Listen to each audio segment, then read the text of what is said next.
Have you ever considered the impacts of your past to your present, or ever considered just how connected your life is with others? Hello, I'm Naomi, the host of Letters from the Chosen podcast. In this podcast, I share key moments from my childhood of how I went from life in rural West Africa to life in the United States. And I hope that by sharing my story, you get to see just how intricately involved God is in the details of our lives. In each episode, I hope you will take the time to reflect about your own past and be inspired to share your own story. Please share any insights you gain and let's grow together. I look forward to you joining with me each week. Let the story begin. Miracle God. I don't remember landing in the United States.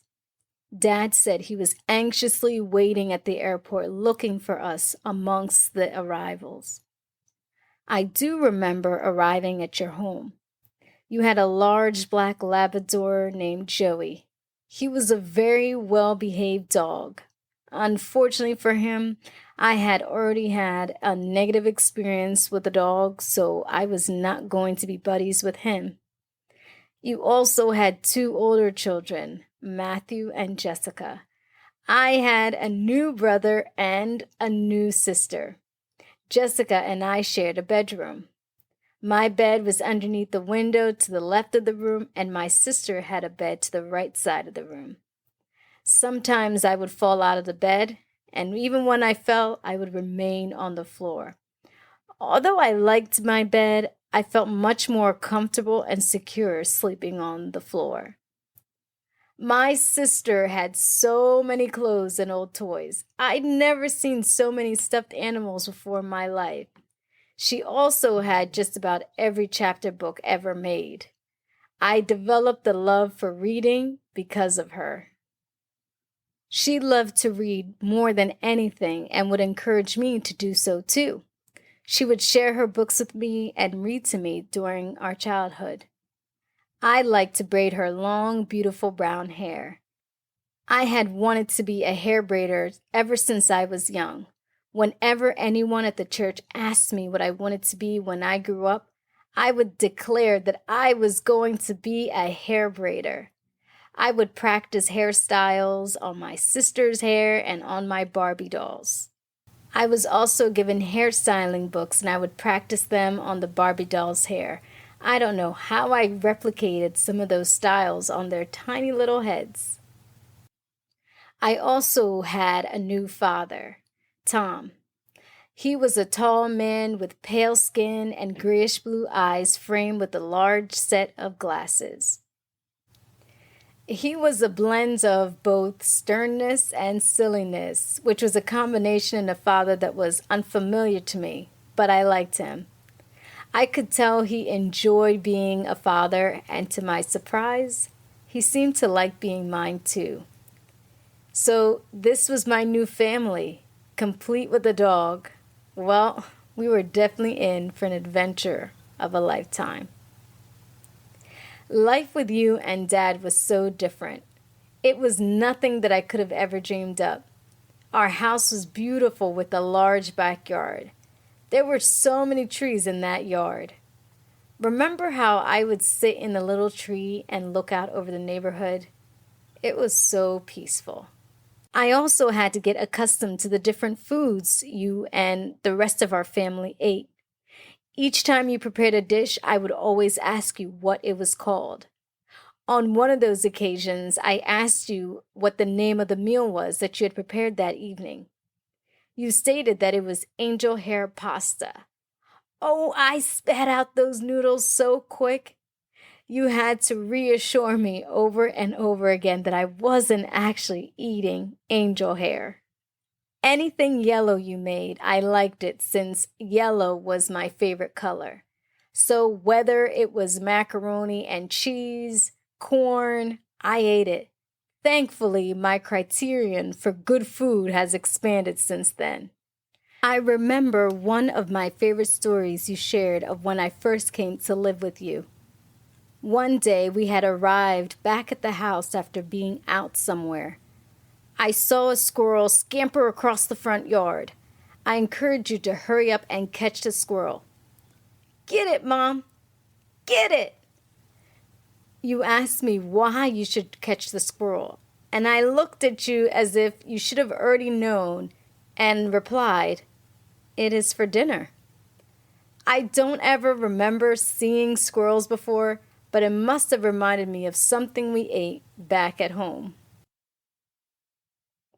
I began to become quite comfortable living with you and the rest of our family. I enjoyed attending church with our family the most. That was where I learned first about how much God loved me. When I heard about my Father in heaven who loved me, it warmed my little heart and it redirected my path. We also had a great support system of other adoptive families in the church. There were 2 other families who had also adopted children from Ghana through the Jones. Even more, 2 of the pastors had children adopted from various parts of Asia. Being adopted in my church was not so foreign. There were no questions and no stares when I went to church. People knew who I was before I even arrived, and they were waiting for me with open arms. What a beautiful church. We also got together with some other children who had arrived from Ghana for medical procedures. It was so nice when they were here because I could speak with them in my own language. After a while, though, things began to change. The other adoptive families moved away from our church, and the children who had come for surgical procedures returned home. I didn't have anyone to speak Tree with, and my language began to quickly fade from memory after a couple of years.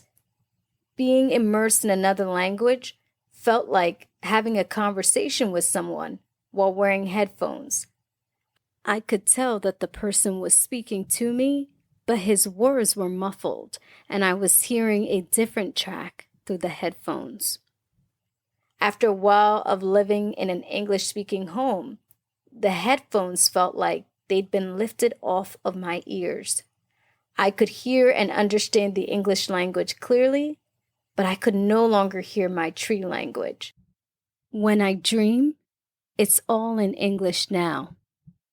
When memories flood back from my past, I understand it in the English and not in Tree. At one point, it was the opposite. Aside from going to church, we went to the doctor's a lot when I first arrived.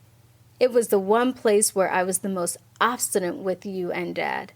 I did my best to fight away any doctor who came at me with a needle.